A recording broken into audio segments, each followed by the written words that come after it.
Jeez, what is going on?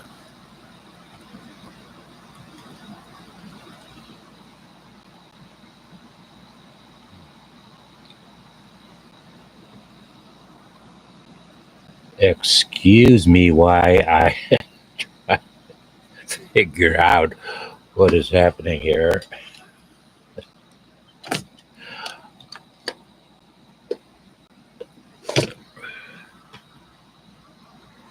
Okay, that's a little better. Oh, wow. Well, today I I am really mixing things up today uh, because I'm going to share. Oh, hi. My name is David, and whereas every Saturday is Small Business Saturday, is actually it was at small. It was in my conversations last Saturday that a lot of stuff has evolved to today. So um, one of the stories I want to tell today uh, actually represents the 5 darkest years of my life ever. And I have not written publicly anything about this story in over 40 years. Uh, but it's been obviously something. Well, when you hear the story, you'll maybe feel the pain, and it's just an unbelievable time in my life. But there are there are a great deal of disclaimers to this story, and I try to write them. And every time I come to a part of the story that there needs to be a disclaimer, I will do so. Also, I must also say, if you haven't recognized Facebook friends and followers, you are the head on camera today. I had to move computers around, and uh, Facebook camera and here YouTube ended over there. So here we go. Uh, Literally 47 years ago today, I had my first wedding. It was a Thursday night, and probably 300 people showed up in very, very nice clothes at a country club for a dinner. And that was 47 years ago tonight. And so obviously I was getting married, and six uh, uh, right after the honeymoon, literally the day that I got home from the honeymoon. uh, I guess it was we got. I don't know where she was. Where we when we got home from the honeymoon, I went to work to put together a publishing team, and a team of folks that I was never more proud of. Uh, uh, the team had uh, a mission, we had a vision, we stayed on course, and produced from scratch, from zero, a wonderful magazine uh, published in the year 1979 in Canton, Ohio, Stark County. It was called Now in Stark County.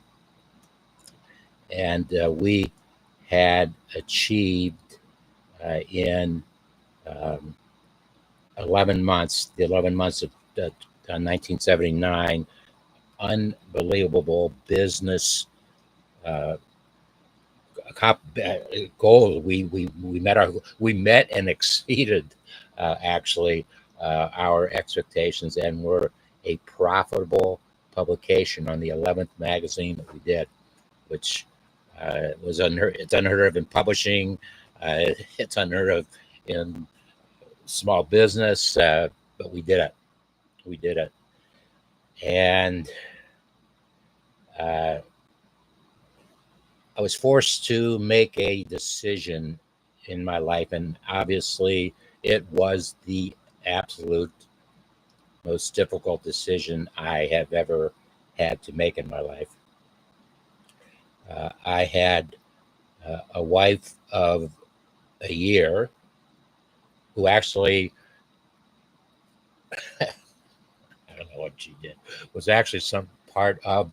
Uh, we, we published uh, we published the magazine in one house, and right next door to it was the house where I lived. So uh, she was involved with. I don't know what she was involved with. So um, we she came to me and she said, um, "I'm going back to Youngstown with my family. If you want to come, you can come." Uh, oh Lord! Well, I made the stupid decision, and I ceased publication. Uh, the roughest thing I ever had to do in any of my projects, and the I left without telling the folks, the team, what everything that was going on was too complicated, very complex things, and so I don't even remember if we did it at a staff meeting. At any rate, I've always regretted the way that everything happened with those folks because, as I said, in my opinion, it was the greatest publishing team ever put together anywhere, achieving unbelievable objectives. And one reason why I want to tell the story as I just have is because many of the folks, now, I don't know how many, I know there will be three, at least three of the folks who were on the team will watch this video. Uh, I would hope that they would pass it on to um, other folks on the team that I have no idea where they are, but we had great folks, and it was a tough decision. Um, uh, uh, oh, disclaimer number one: I am not going to use any names, and I am not going to give all the details by any stretch of the imagination. Just tell the story, and the other things will remain as they are,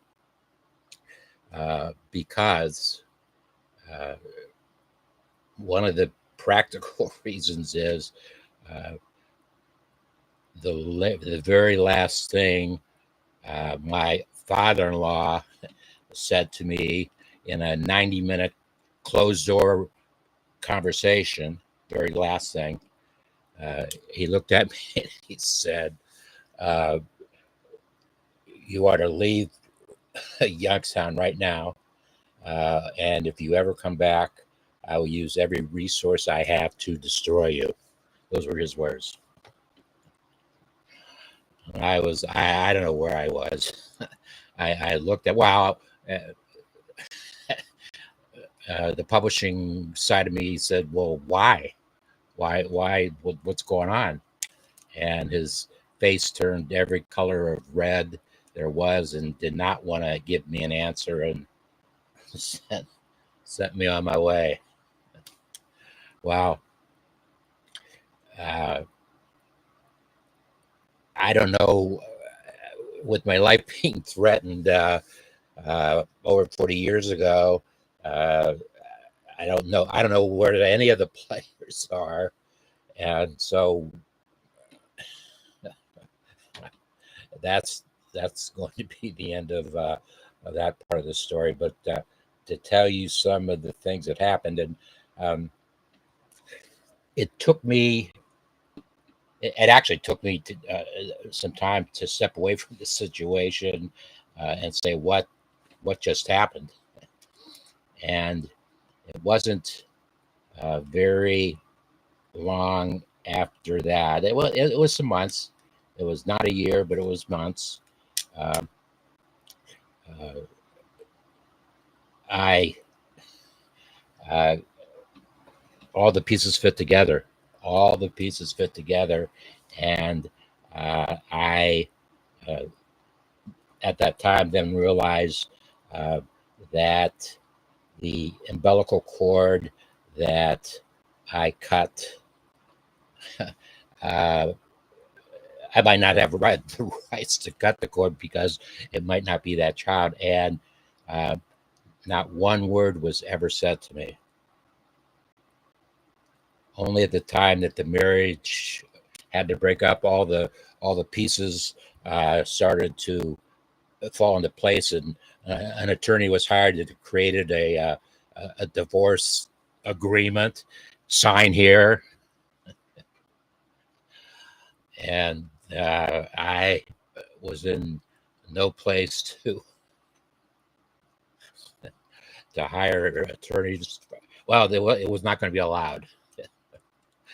No court appearances, nothing. I actually have never seen. I have never seen the birth certificate. Well, I never will see the birth certificate of of the boy that I thought was my son. I've never seen it. And a week, couple weeks after I left, I get a phone call. It's an attorney representing, I guess he was representing Adam. I guess he was representing him because he said, these were his words to me, uh, I'm going to adopt him and you're not going to have anything to say about it. Uh, so I never had legal papers on that one signed at all. That's not in existence. So uh, it was a it was a horrible, horrible thing. I don't think there's anything that more horrible that a woman could do to a man than to allow have the thoughts of what had happened, and not share that uh, for 3 years. For 3 years, and but I have survived, lo and behold. Oh, one last thing to the story, which is rather interesting. In the last 5 years, there have been contacts with between myself and two other people. Um, One was a very live. One was my best friend while I was living in the city. He called me and we got together. He was moving to Cincinnati, where I live, and we got together, and um, he was my best friend, so he pretty much knew whatever was going on. And when I told him what was on my mind about that situation, and it was going to be the first time that we ever had the conversation, he decided that he did not want to talk to me again. Another flag, red flag. And then there was another one. I don't want to go into too much detail with it. It's a really, really bizarre individual who I've had bizarre situation, who I've had contact with, who knew the players. Oh, oh my goodness! And as soon as I not only knew,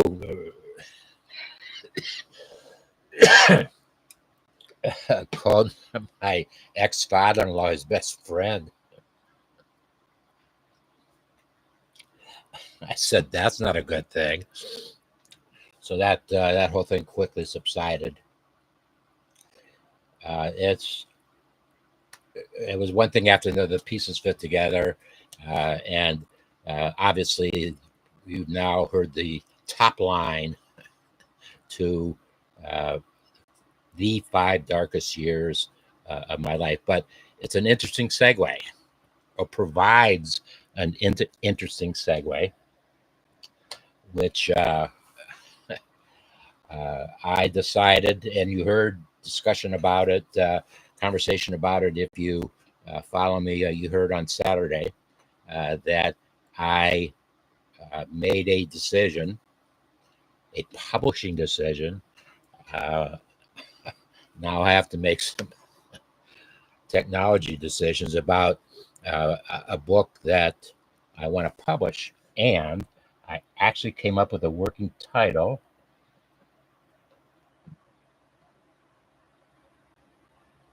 The working title of the book, Grandpa David, What's an Entrepreneur?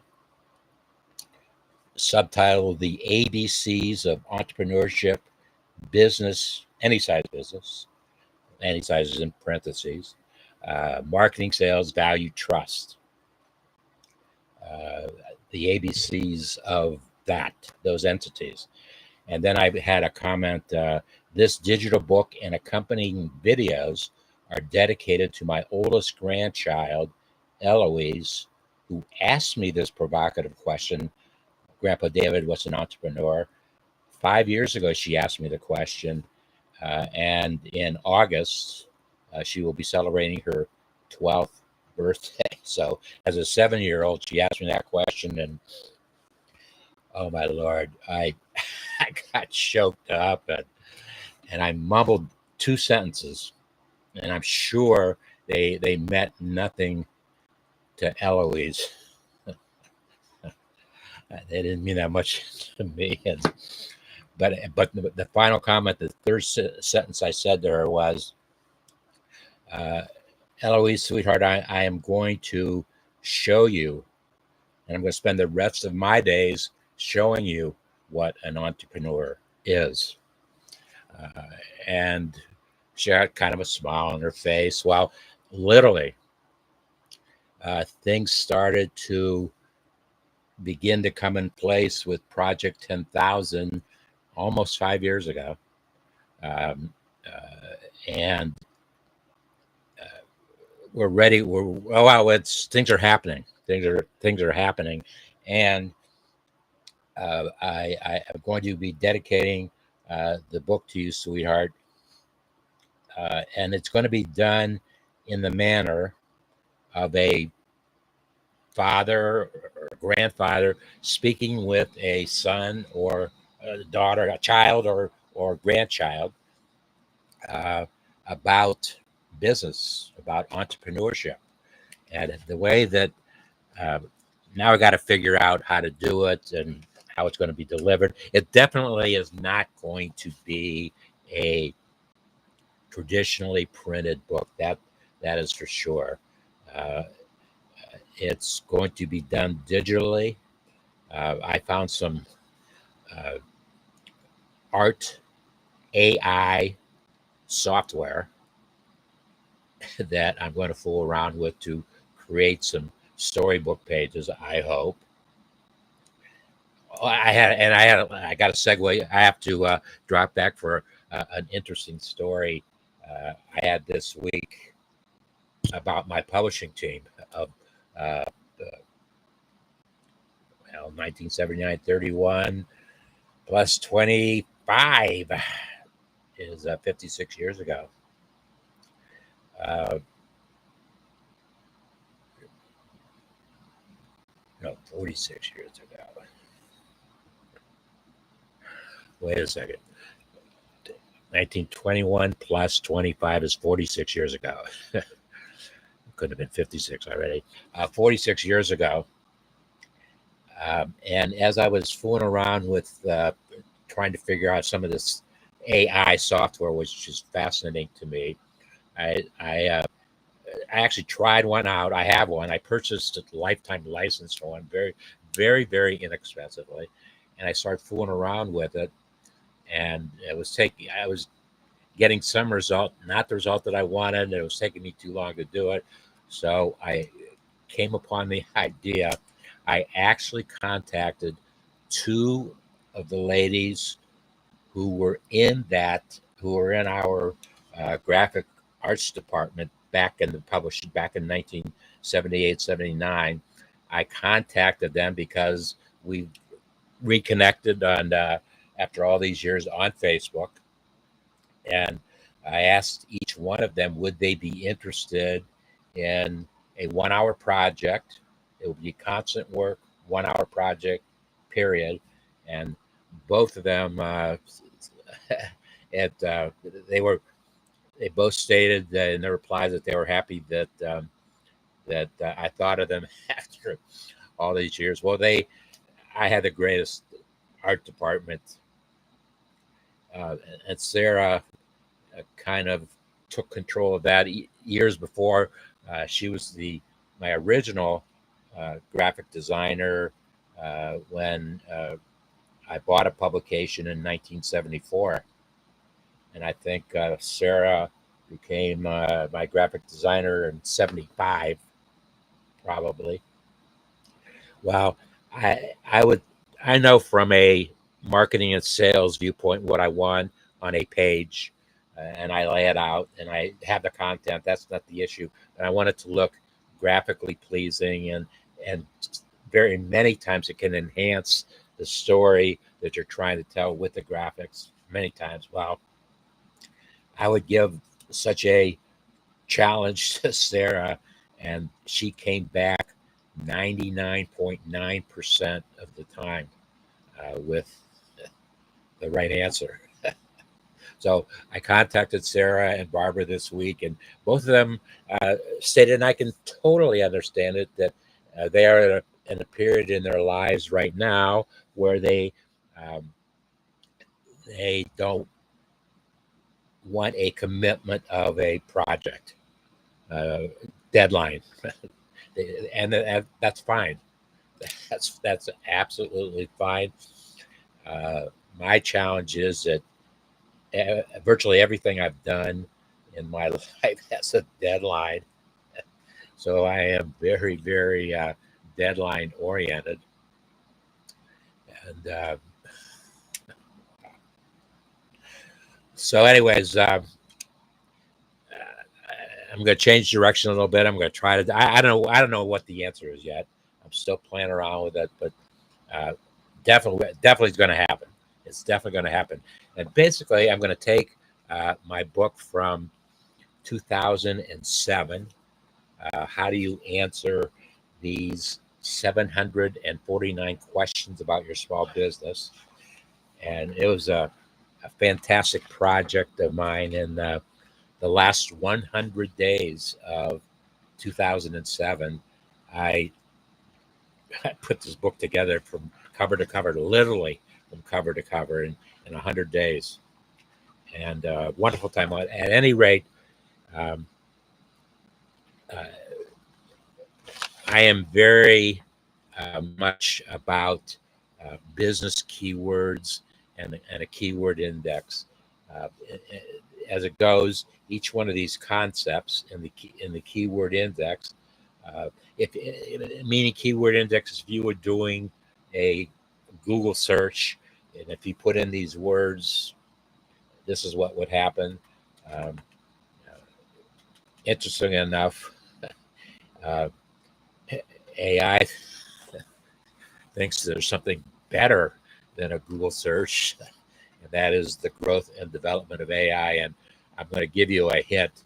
The A word, the ABCs, the A word is not going to be uh, uh, acceptable user.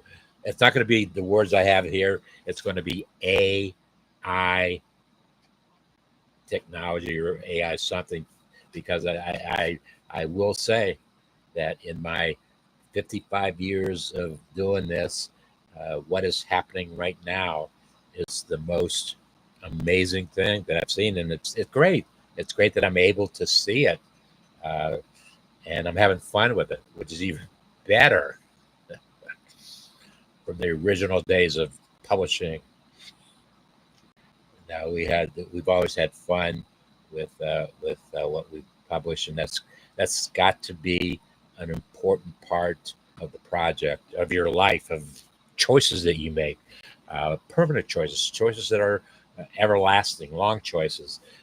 That uh, if you're going to have to make those choices, you want to think that they're going to be the very best ones. You got to explore the options. What are the options?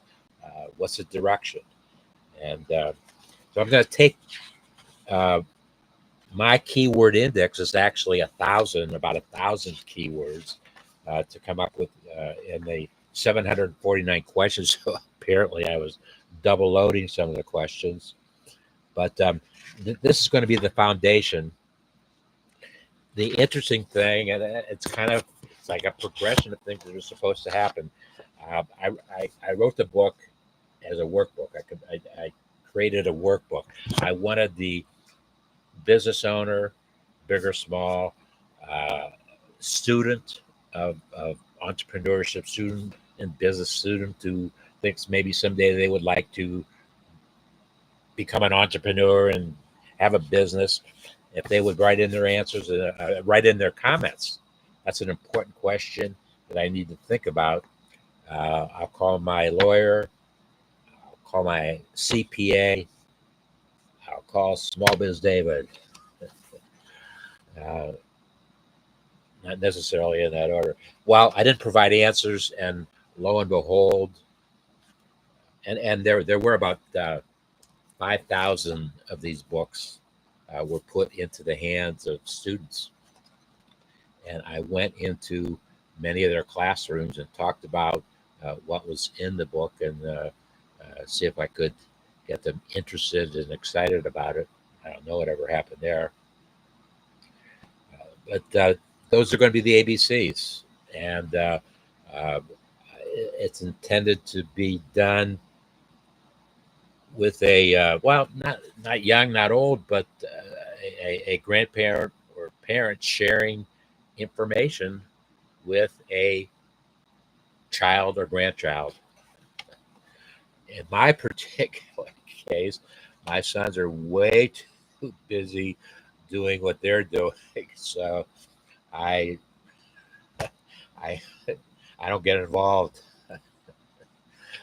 But their children, obviously, they're my grandchildren.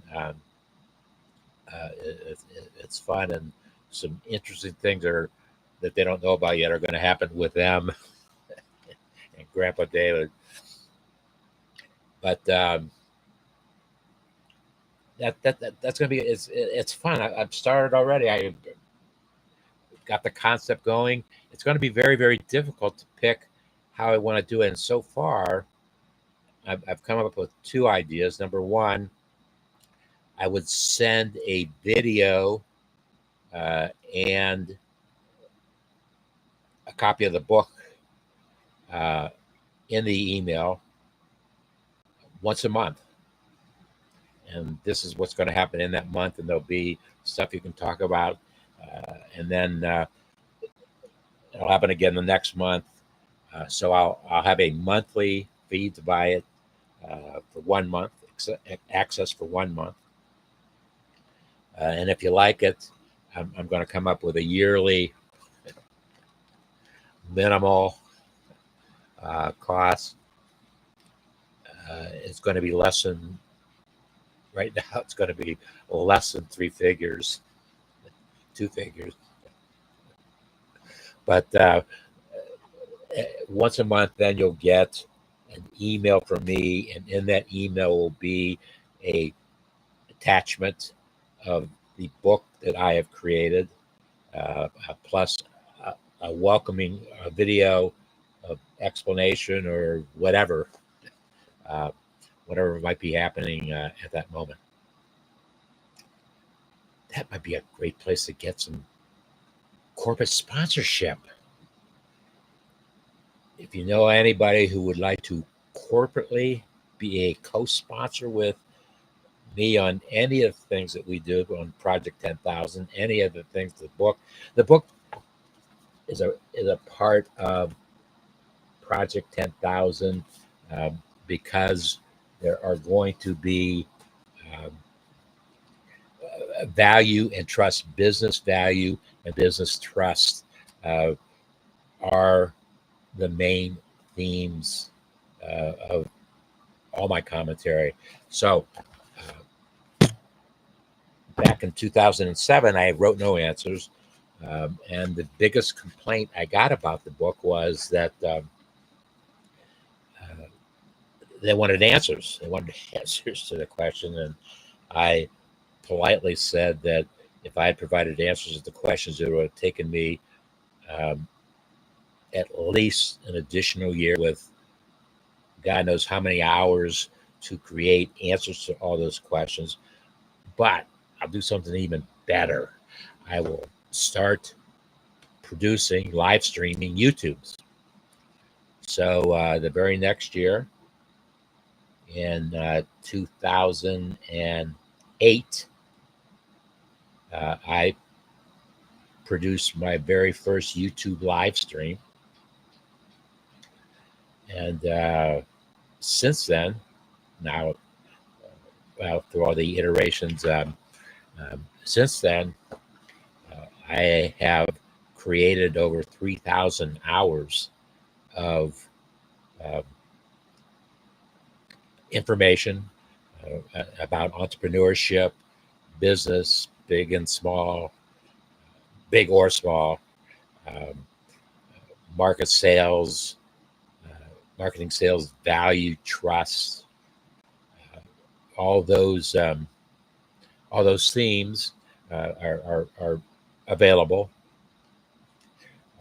and uh, anybody. This is where it's really going to get fun, and this is a personal commitment that I will make and keep.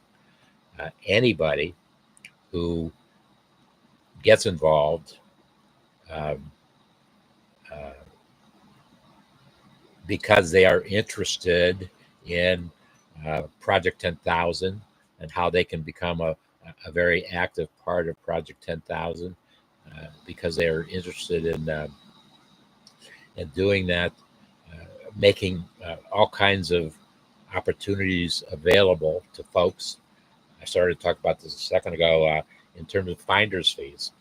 There are certain corporate co-sponsorships that are very clearly defined, and I will be searching for co-sponsors in the 387 markets, MSAs in the United States, and um, it's very well spelled out. And well, right now, I am creating um, the first market that I actually want to establish. Uh, I've been doing all my market research here in Cincinnati, and there's too many things that I've discovered in 5 years that I don't want to do. I don't want to launch the project here in Cincinnati, but Columbus, I know over the years, is a very dynamically different than Cincinnati in terms of retail, for sure, retail. Uh, Many of the fast food chains, many of the retail garment chains, stores, uh, be, before they opened up, well, the first store that they opened up quite often was in Columbus, Ohio, to test the market for that particular store. So uh, our system can go into any market. Any market It's basically a 7-day program in those markets. Uh, the system absolutely, positively will create more market noise imaginable in the week that our system is operating within that market. Uh, and the touch points, customer touch points created. That's what marketing and sales is all about, is how many times can you touch a customer or to create a new customer. Uh, and then that becomes a touch point, and you take that touch point and you create an enhanced experience for that individual. Then they become greater lifetime value to you. And that's where good, solid business models are created with that basic formula in mind. I have been, as a publisher, it's been incumbent upon me to publish. I have to demonstrate very clearly the value that I bring, publication brings, the marketing and sales project that we bring. I have to show uh, what value uh, that brings to the market. And here I am today telling you,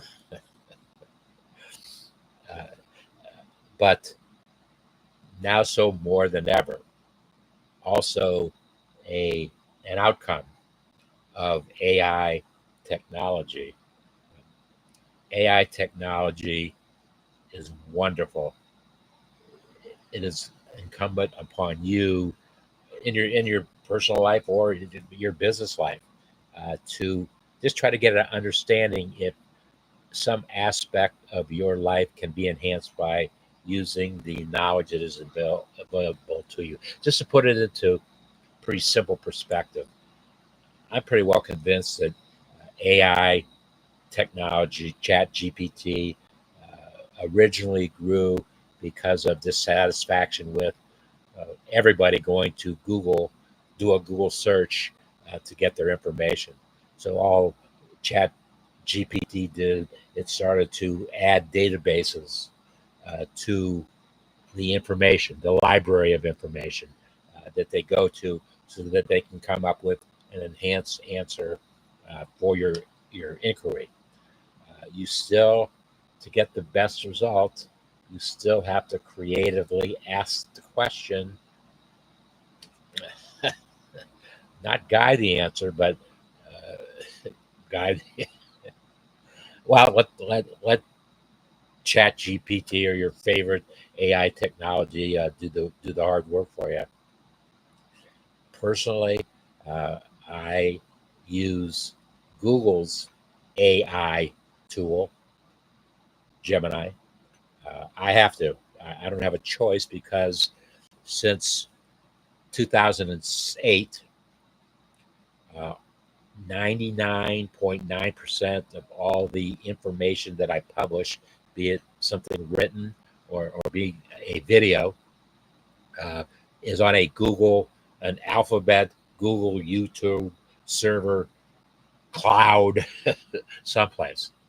The interesting thing is, and I've been looking at my own, oh, by the way, my own YouTube channel, if you want to really have a lot of fun and entertainment, my YouTube channel is youtube.com/ at David F. Leopold. youtube.com/ at David F. Leopold. Google was so kind. It wasn't even YouTube that did that. It was Google that originally did it. Um, Maybe it was YouTube. YouTube's name wasn't on the email. I got an email from Google saying that henceforth, now and forever, your personal Google algorithm is David F. Small Biz David in parentheses Leopold. If you if you Google those words, they've got, well, if they don't have that information, it's not out there. lots and lots of stuff. What they have done though, they don't make available to the public videos that are over 11 years old. As I was looking at what was available, actually, I had some that might have gone before. 11 years is pretty much the cutoff. Before that, I was doing what, 6 years before that.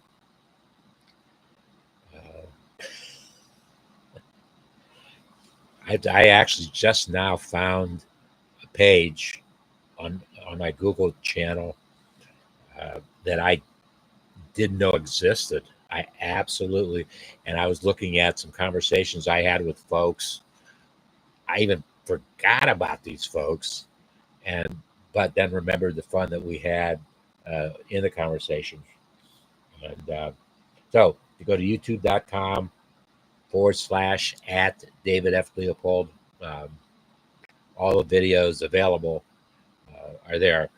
Interestingly, today's video, because of the story I told, I am not making public. I'm keeping it private on my YouTube channel. I don't want it to be out there. Get out there.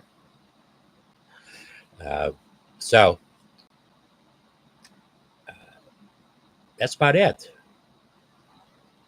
And if you are still with me, you've been here for 41 minutes already. I hope that, I sincerely hope. I mean, obviously, I got something just came into mind that I did not say. Me telling the story that I told today about the darkest years of my life, I actually chose to tell Uncle Jim last week. Yesterday was his 100th birthday. I visited him in the week before that. Uh, I told him the details. He knows everything, names included. Well, he knew the names because, oh Lord. But Uncle Jim is actually the first individual that I have told every single detail to in my family. Um, it was important for me to do that, and that was one of the wonderful reasons. I mean, the 5 hours I spent with Uncle Jim were just wonderful times where we could go back and forth with stories, and I'm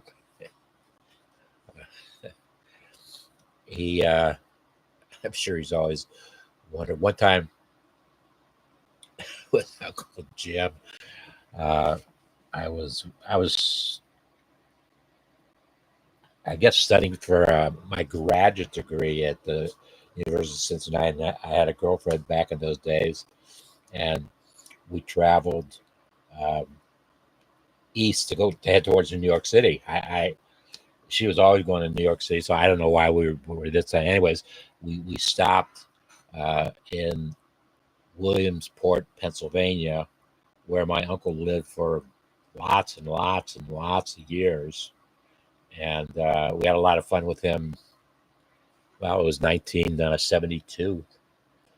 I don't think it was 71. Could have been 71. 71 or 72 is when we visited with Uncle Jim. So I am very, very excited about uh, Grandpa David. Once an entrepreneur, I hope to actually be with.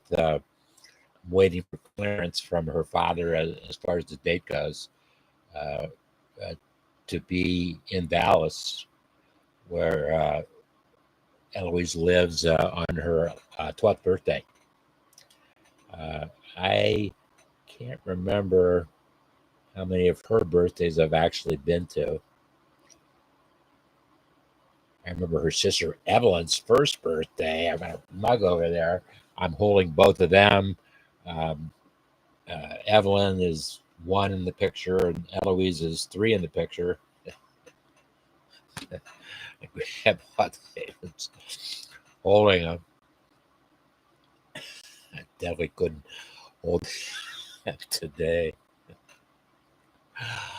Oh Lord. Well, it was. I'm going to be doing as much of the project setup as I possibly can before I go to Dallas, but definitely uh, want to show the project to Eloise to get her commentary on it. So that's going to be it for today. Thank you for 45 minutes of your time, and maybe the next time we see one another, maybe the next time will be the very best time.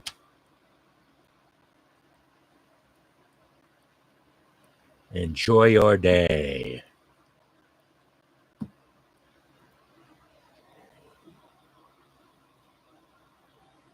Maybe the next time we see one another will be the best time of your day.